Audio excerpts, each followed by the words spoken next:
Do you remember what the title of this section is in the Bible? What did I say is the name by which this section is known to Old Testament scholars? What is it about? What? Yes. Excellent. The throne succession narrative. The big issue in this section is who is it who is going to receive what promise?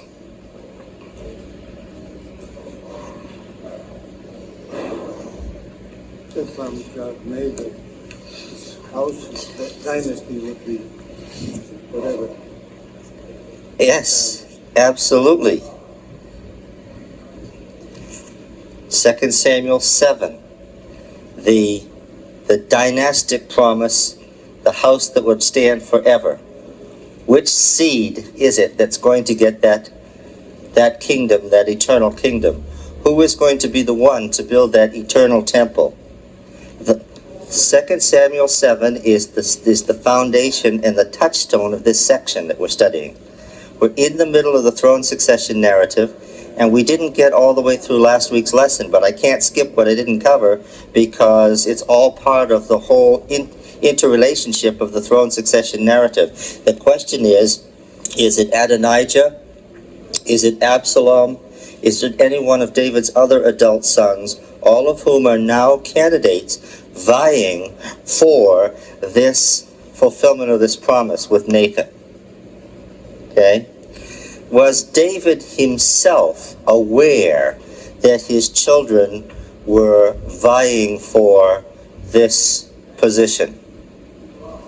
First of all, since there was a power vacuum in Mesopotamia and a power vacuum in Egypt, David's empire had gone all the way from the Suez Canal to the River Euphrates, to northern Iraq. All right? And many of these sons of his were the daughters of princesses of these other kingdoms, right? So, of course, the son that was from Syria, and the son that was from Phoenicia, and the son that was from Transjordan, they were all wanting their kingdoms to be linked to David's kingdom. So you've got to understand that David's children had political followings and power blocks in his capital. This wasn't a necessarily pleasant experience. David was a politician. That was his duty. That was his business. That's what he was called upon to be. What is a politician? Someone who holds a political office and has to hold together the masses of the people.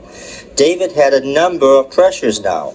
There were, of course, the core of his kingdom that were the Hebrews. And they themselves, remember, were severely divided. How were they divided? We've already seen. How were the Hebrews themselves divided? Judah on one side. Yes, and Israel on the other. There were already, the split between north and south already existed. So there was the rivalry between the north and the south, between Judah and Benjamin and Ephraim and Manasseh on the other. The Transjordanian tribes were also against the people on the West Bank because they held all the power. There was another way in which the Hebrews were divided, and that wasn't regionally.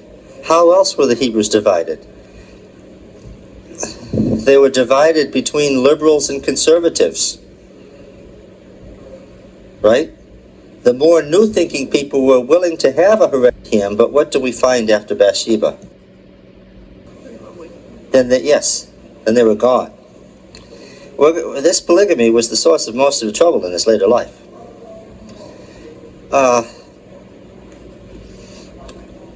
Now, this is the wife of his middle and old age.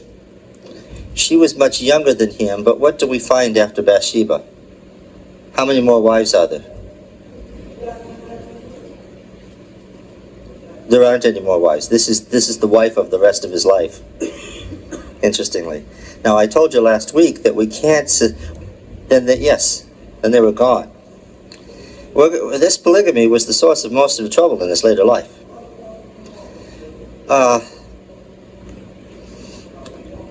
Now, this is the the wife of his middle and old age.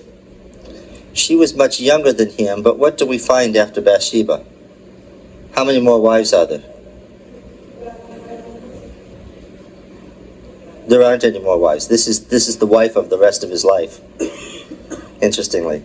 Now, I told you last week that we can't say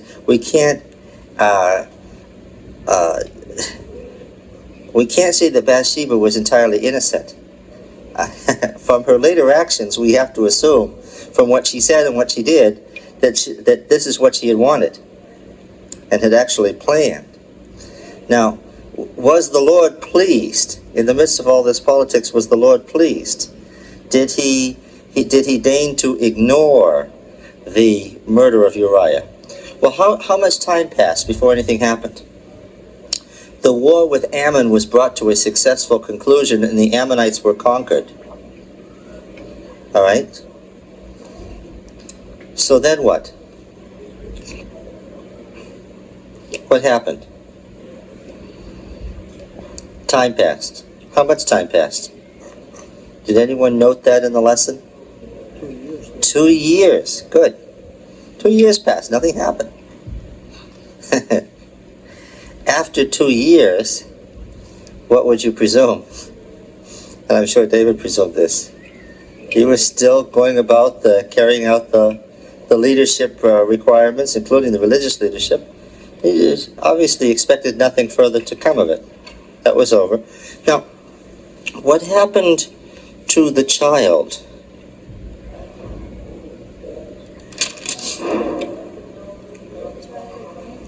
Yeah. Yeah. The first one died.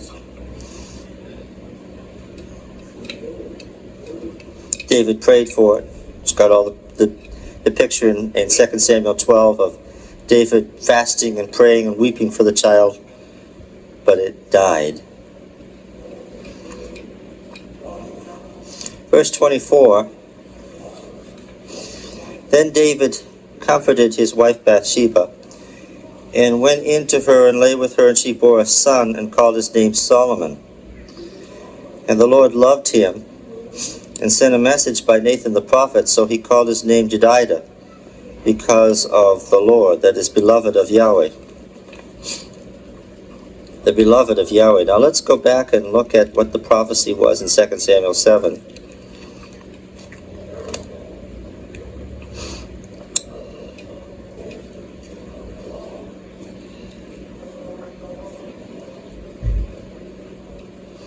Verse 13, 2 Samuel 7:13. He shall build a house for my name, and I will establish the throne of his kingdom forever. I will be his father, and he shall be my son. If he commits iniquity, I will chasten him with the rod of men, with the stripes of the sons of men. But I will not take my steadfast love from him, as I took it from Saul, whom I put away before you. And your house and your kingdom shall be made sure in accordance with all these words forever. So this was the son where the covenant love would never be taken away, and the child was named Beloved of the Lord. What's the implication of this? That would be the successor. Yes, that's right. Even as a baby, the implication is this baby is the chosen successor. How do you suppose Adonijah thought about that? And Absalom and the 9 or 10 other adult sons. Now, I'm sure that all the adult sons hoped that they were the candidates, but the real issue was around the two oldest ones, right? Why was there an issue between Adonijah and Absalom? Well, because Adonijah, the oldest, was so obviously unskilled, and Absalom was so obviously skilled. Even though he was the second son, it was clear that most people thought he would make a king and the other one wouldn't. But then something even worse happened, and that's chapter 13.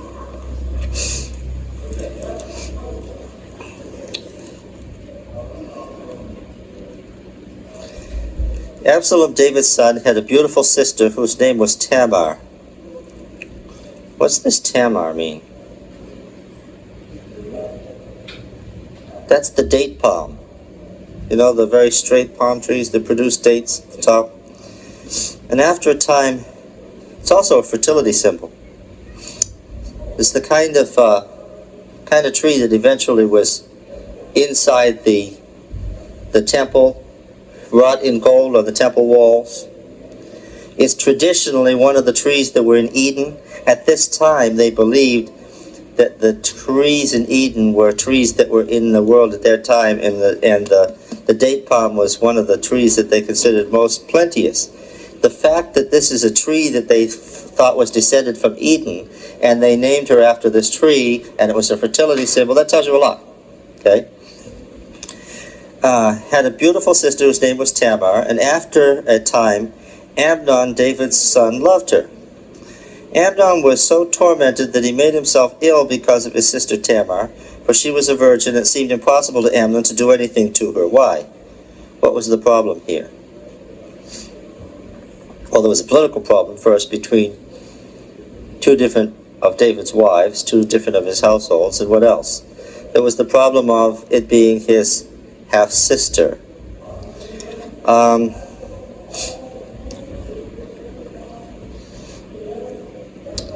Didn't Abraham marry his half-sister?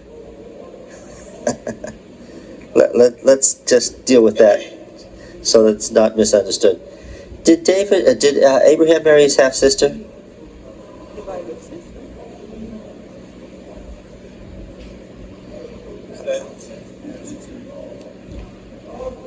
Well, it's forbidden in Leviticus 18. Forbidden again in Deuteronomy. And the question comes, did Abraham marry his half-sister? Does not Genesis 11 say she was his half-sister? No, it doesn't. It says she was his sister, all right, and then he later said it himself.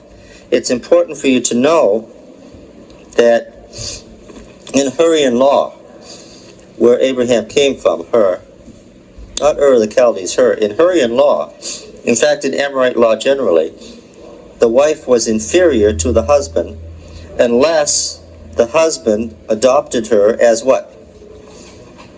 As his sister. In fact, there's a whole category of laws in Hurrian law that have been uncovered today and translated where the wife's sister's obligations, duties, and rights are spelled out as opposed to a wife. The sister wife was the equal of the husband, owned all of his property, could sue him, could do anything legally to him that he could do to her, could inherit 100% of his property should he die. The wife's sister was a whole different category from the mere wife, who was in effect just above the slaves. So under Hurrian law, when Abraham made Sarah his wife's sister, she was elevated to the status that males held. Okay? And all the patriarchs, in fact, we find out did what? As you read through, what did they do? They all elevated their wives to the status of wife-sister. Okay? And that's important to know. So that doesn't enter in here. The fact is that Amnon had a problem. And what was his problem? He wanted to marry his half-sister, and that was forbidden. Now then, all right, what do we say next? But Amnon had a friend whose name was Jonadab, the son of Shimeah, David's brother, and Jonadab was a very crafty man. These are all from David's family. So I have a question here, and I thought about this. We were talking about this in Genesis. Why? The situation was pretty much of a mess at the end of the period of the Judges. The situation was a mess. And then the Lord chose David, and David by this time had made quite a mess. And we've been talking about this week by week, and the further you go into the story, the more of a mess it seems to become. All this political intrigue, all these really nasty relatives that David seemed to have, David's own ability to commit adultery and murder and hide it and all sorts of things. An obvious question comes, why did the Lord not go choose a different people or at least a different family? I mean, you got the impression that Saul was bad. But Saul was merely losing it. By the time you come to David, it's a real mess. Why didn't the Lord choose somebody better? That's the irony of it. What's the answer to that question? What's the true answer to that question? Why didn't the Lord choose somebody better? What's the answer? There wasn't anybody better. That's the point.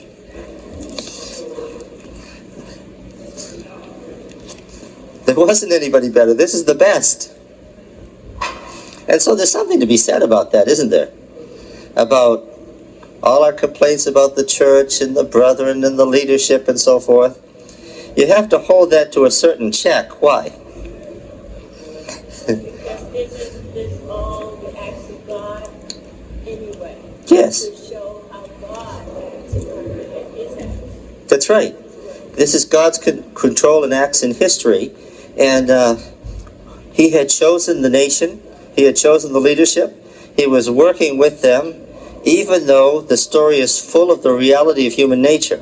Right? And remember, there's nothing like this that comes from the ancient world. There's lots of myths, there's lots of discussion, there's lots of historiography in the ancient world, but nothing like this.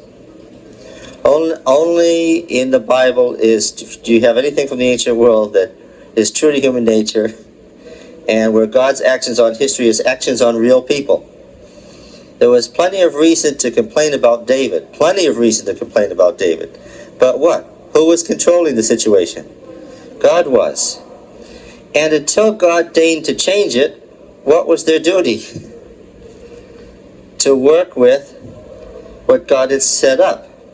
This is why I just cannot see, in my own experience, I can't imagine going off and starting an offshoot movement, or joining an offshoot movement, or joining some rebellion. Why? Unless you have clear indication that God has started a new movement, and there's lots of tests by which you can test that, what are you supposed to do? You're supposed to work to build up what God has given you. Yeah. All right. Now we're in a really bad part of the story here. This crafty cousin helped him. He said, "Oh, son of the king, why are you so haggard morning after morning? Will you not tell me?" And he told him, "I love Tamar." Jonathan said, "Lie down, prepare to try to look that you're sick, and ask the sister to come." And when she came, he raped her. Now, what?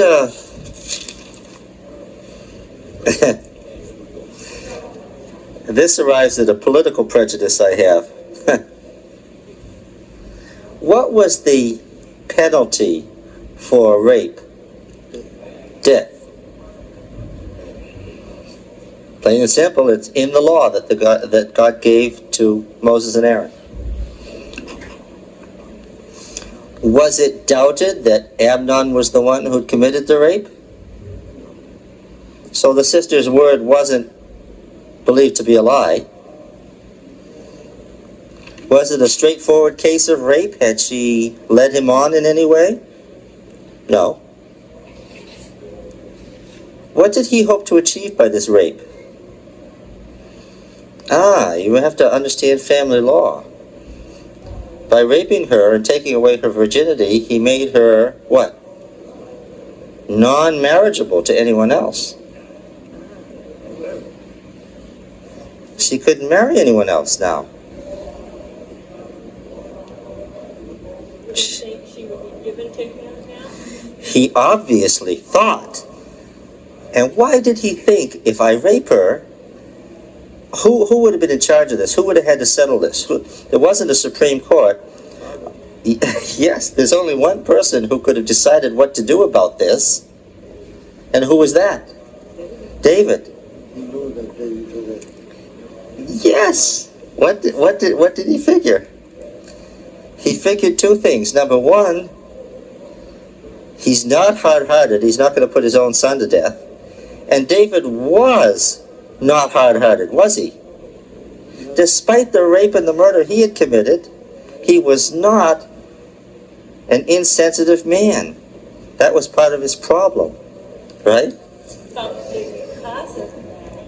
And he had understood. That's right. There was the second thing that he had in mind, and what was that? David had that David had done almost the same thing. Not quite, because he hadn't actually raped Bathsheba, had he? She had obviously been very much a consenting party, but nevertheless, it's clear that he thought that when this becomes known, what will happen? He will give her to me. And what situation this placed David in? Now he's got real trouble to deal with. This is a very, very serious situation. All right. Verse 15. Then Amnon hated her with great hatred. Why? What did it turn out? Instead of being a cooperating party, what did she turn out? She was not like Bathsheba, the last wife. What did it turn out? She wanted to have nothing to do with him. She wasn't a potential future wife at all. She despised him. And that changed his attitude toward her.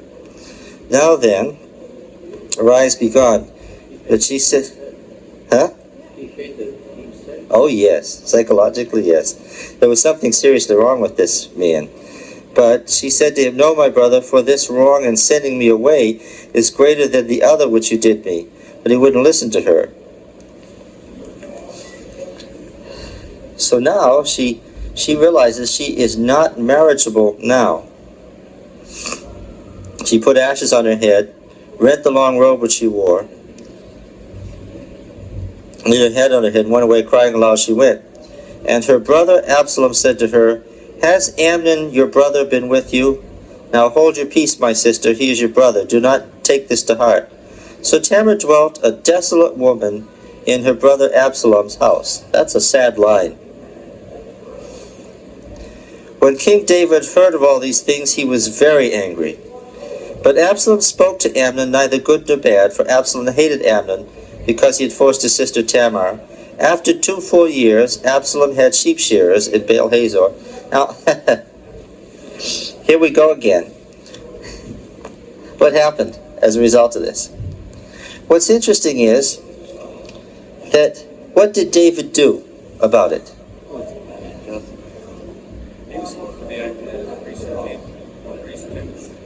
Well, as the chief judge, he had to make a decision. What would have forced his hand? The daughter, what? Would have had to come and make a complaint. Right? And who was, since she was still a virgin, other than her father, who was in her charge? Who was she in charge of?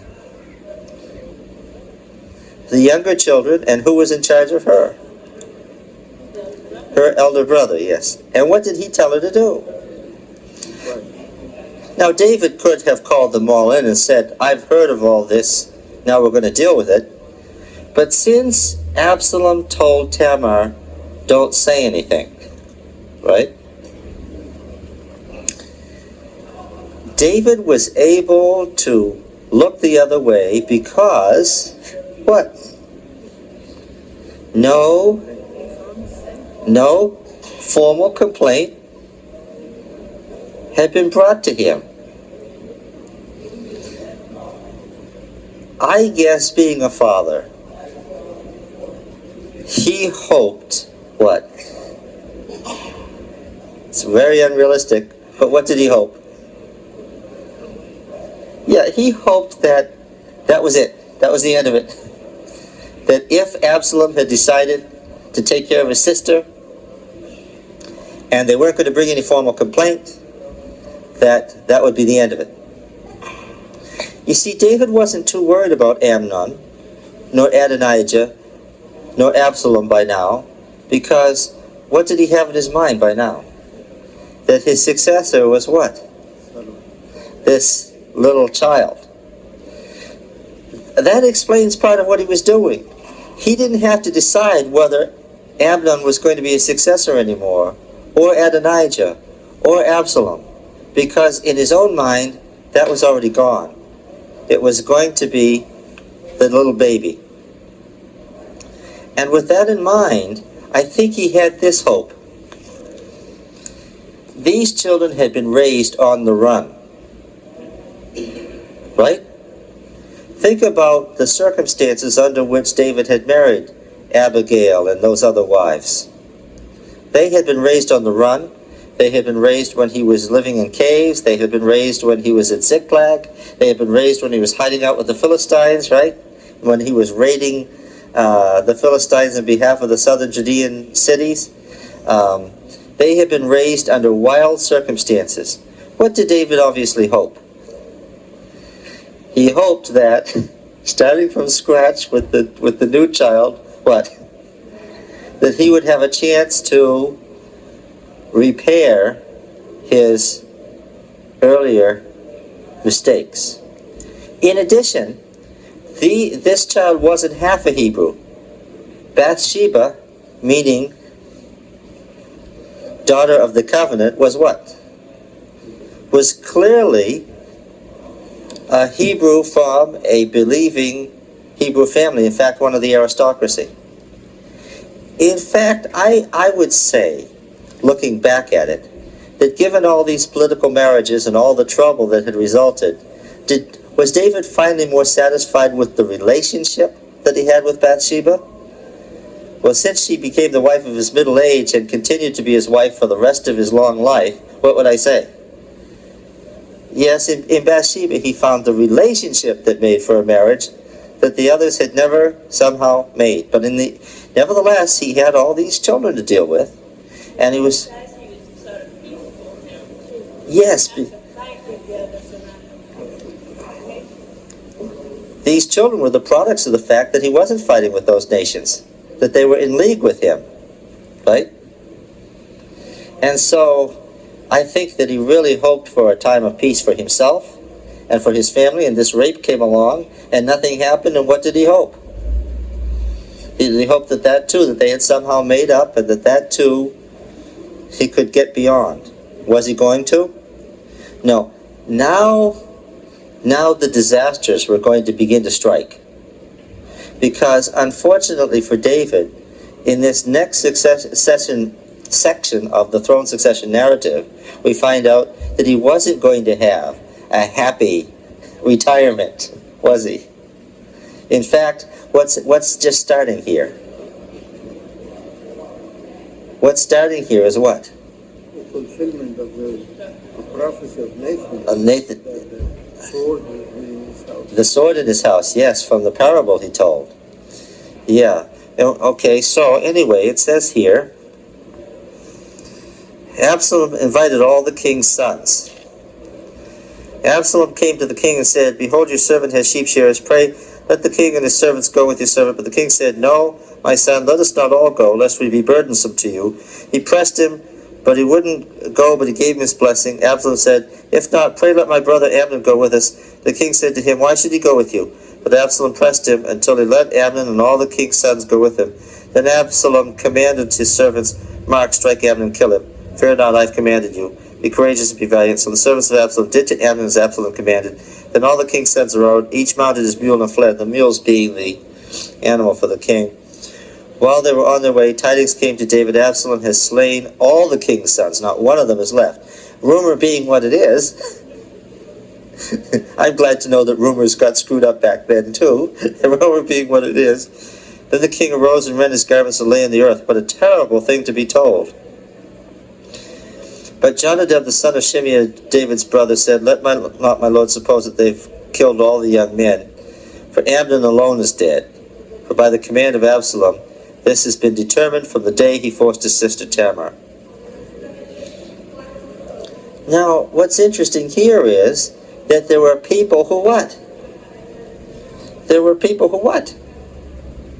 Who knew all along that there was going to be a murder, who knew this entire 2 years that the murder was planned by Absalom. Had anybody mentioned this to David?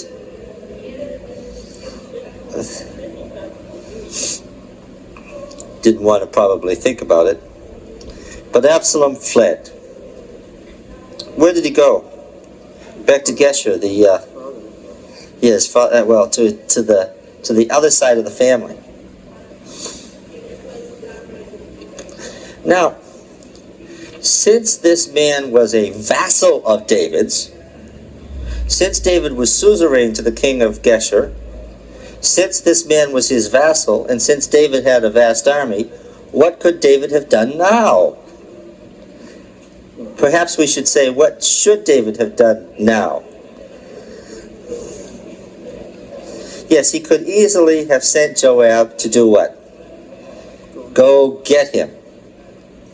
But he didn't.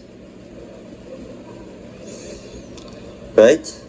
And what did David intend to do now? What was his next plan?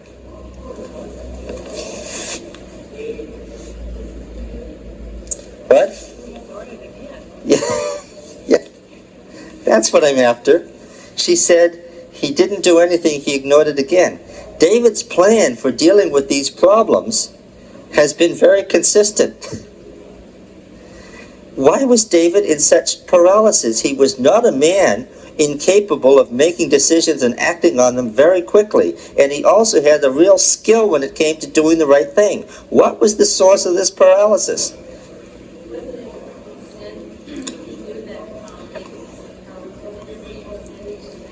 Oh, I think so. What could he do about a rape that was intended to be the beginning of a marriage? I mean, Abner didn't intend just to rape his sister and let it be at that. He intended to have her as a wife. Okay? But then he found out that it really wasn't what he wanted after all, and then he put her away, and he didn't know what he wanted. Then there was the murder. What was the problem with David?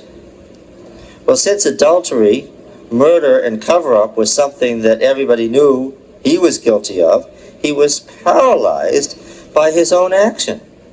You know, I think that would come natural for Father, because we were talking about some other people. We were talking about his own children. Yeah.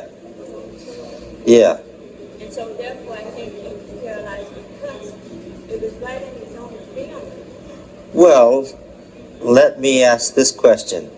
Has anybody here ever noticed a weakness in the part of their children that they themselves may have?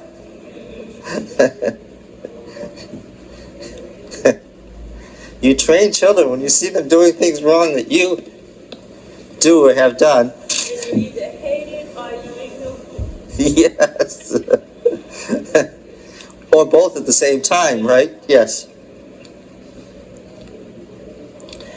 I don't think a teenager, or a young adult who hasn't raised children can read the throne succession narrative and get it. You understand what I'm saying? You just don't get it if you haven't raised children. If you haven't been through it, you don't understand what it's like, especially if you haven't had any trouble with your children. Do you understand what I'm saying? I know that college students, I've been through this with college students, and I could only say, you don't get it. But I'm sure there are a lot of people here who do get it, what David's problem was. And what I feel is not disgust for David, I just genuinely feel sorry for him, right? Because sometimes you make mistakes and you look back on those mistakes and you wonder what you were doing, and certainly David must have thought that about these children and the place that the situation they had been raised in. But what? You recognize that what? There's nothing you can do about some of those things now. And that was the situation he was in. So he was going to just let the son stay there. Yes.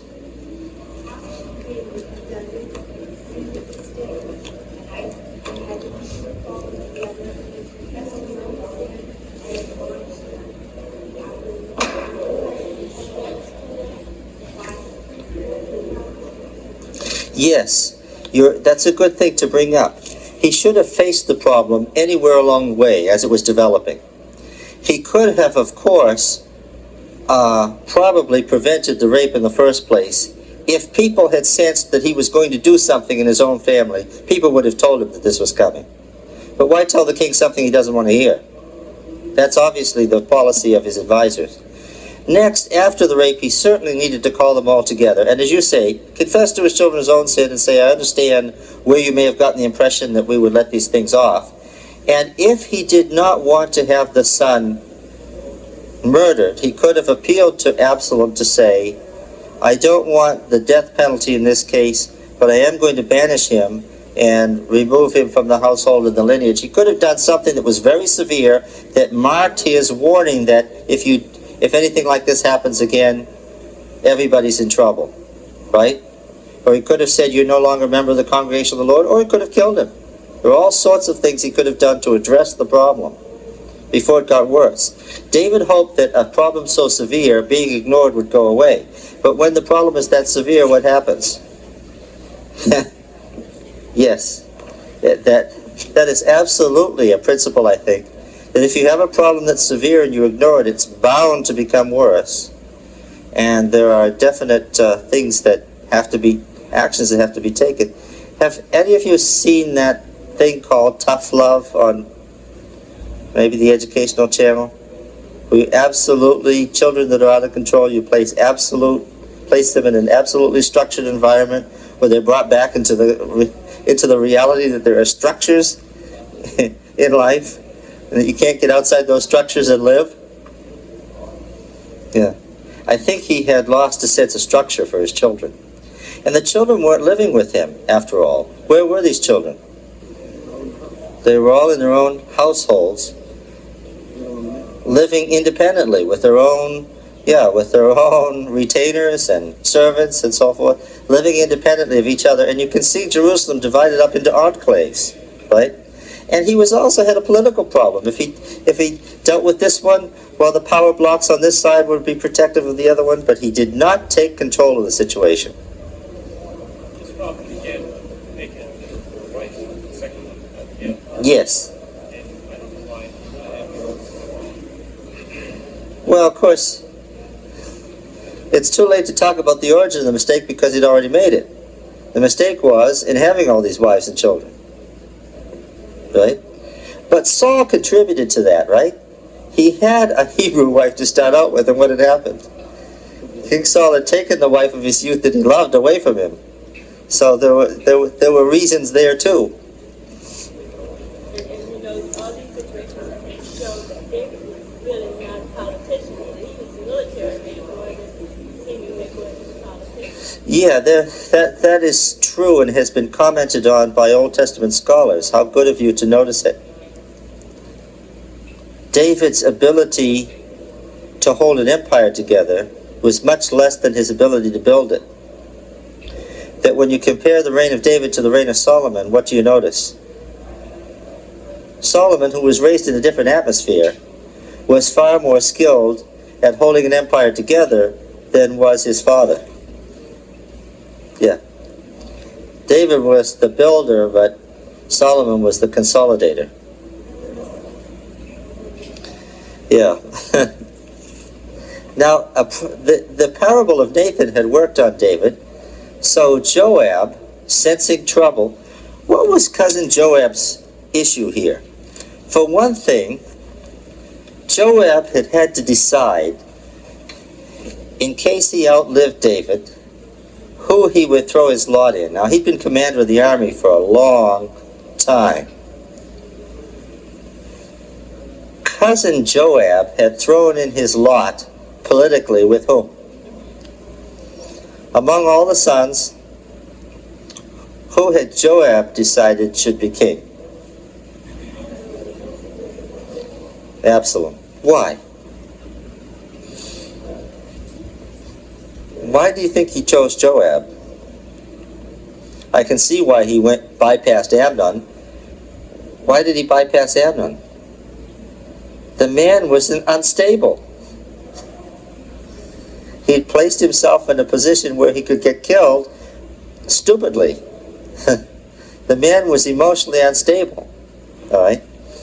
When I look at Adonijah's rebellion, I see somebody who's clumsy, at how they maneuver. The man who had military ability and who was skilled was, which one of them was it? Absalom. And oh yes, and Joab.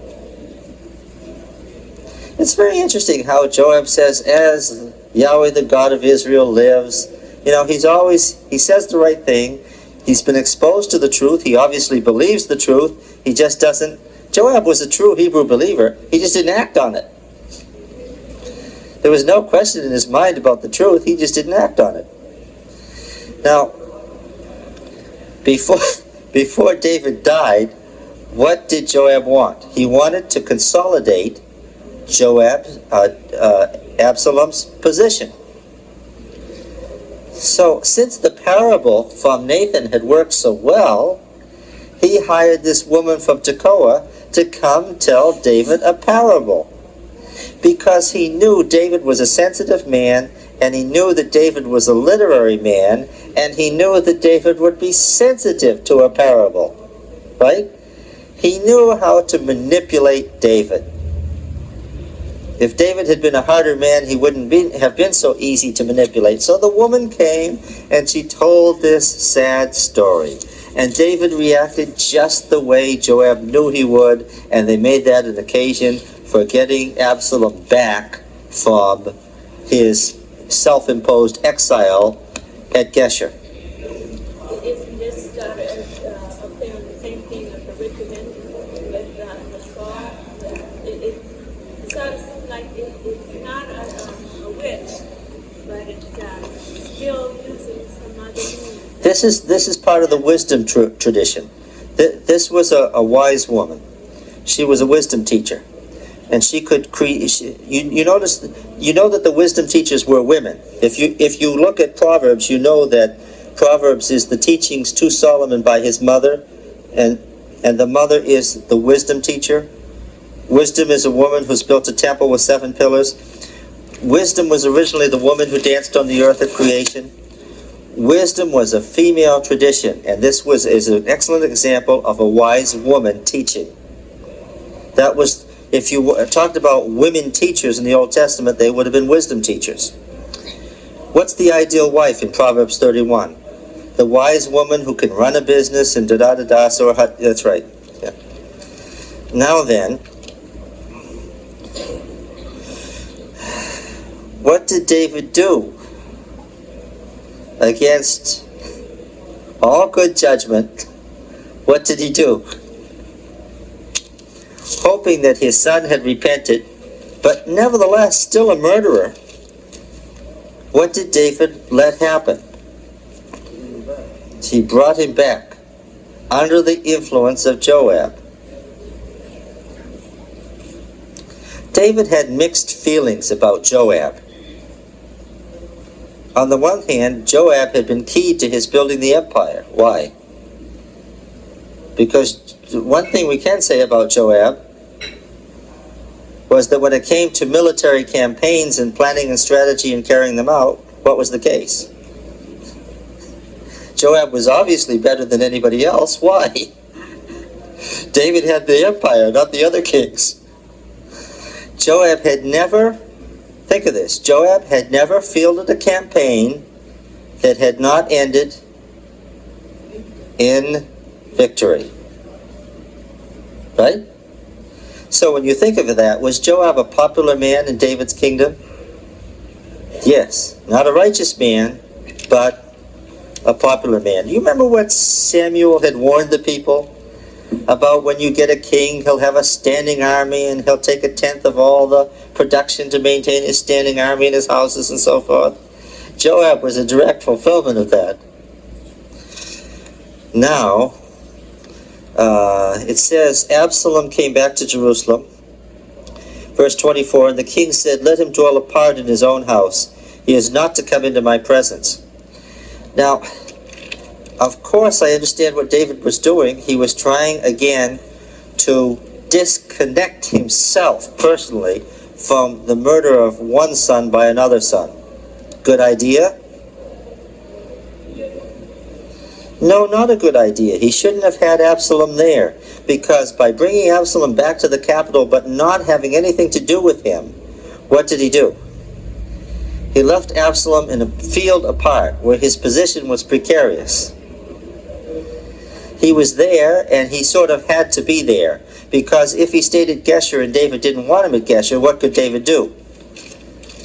David could have gone and gotten him, but he was there, but he was not there with the approval of the king. So this left a vacuum, and what did Absalom do in that vacuum? Being a man of aggressive spirit, being a man who couldn't stay in the background, being a man with leadership capacities like his father, what did he do? He began to operate independent of the king. Right there in Jerusalem, building up a power base. The fact that he looked like a king. Now, what's the business about the long hair? Yes. And what's it a symbol of? What? Dedicated to God. Dedicated to God, yes. But remember that dedication to God is always connected with what? With special or unusual fertility. For the ground, for the people, for oneself. That's why it mentions the hair and the children at the same time. He was what? Bald men would not have made great kings in the ancient world. Or even partially balding men, because they considered the hair as a symbol of fertility. Yes, and God's special blessing. So Absalom's thick flowing hair was considered what? A sign of God's special blessing. Just part of the folk religion of the times, but it mattered. It mattered, didn't it, how they looked at him and what they thought of him. Right? What's the business about cutting it off and weighing it? What does that prove? That proved to the people that he was what? More fertile and more blessed than any other of the king's children. Now something was developing here, and can you see it developing? There's a little boy in the palace. And as far as the king is concerned, what?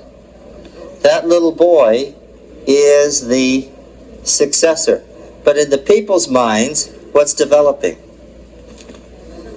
In the people's minds, this tall, handsome, able, fertile, powerful son is the successor. Now there's going to be a problem if the people begin to develop the concept that this one's the successor, while the king has the idea that this other one's the successor. Right? All right. Oh, yes. Yeah. Yes. Chapter 18, verse 18, where it talks about his children over here. And in chapter 14, we go to chapter 18, and it says he doesn't have a son to carry on his name. Chapter 18, verse what? 18:18.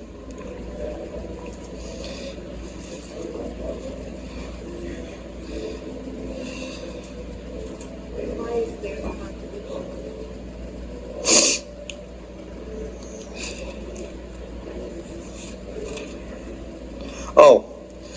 This is talking about something that Absalom had done in his youth. He had put he had used the fact that he didn't have children yet as a way to put up a billboard with his name on it. Telling you what, it's almost humorous to think that he did this. Telling you what, that even as a young man, what did he intend? To have a name. To have a name. I'm sure that he intended to do more than have a name. What did he intend? He intended to be king, even from... There's some irony here, because you know, Solomon wasn't very much like David, was he? Solomon was very different from David. Of all David's children, who really was the new David? Who was like Remember when David had said, "Oh, I'll go kill the giant" when he was a teenager? I'll do it. And they noticed his appearance and so forth. Of all of these, who was most like David? Absalom was. This putting up the pillar is a good example. Yes. And there's a tragedy here between the father and the son. That this one is most like the father, and probably, now we don't know his spiritual condition, do we? The fact that he was angry at his brother and killed him, does that mean that he was not a spiritual person? What was the penalty in the law? Yes. Yes. Do we automatically have to assume that Absalom was an evil man? No.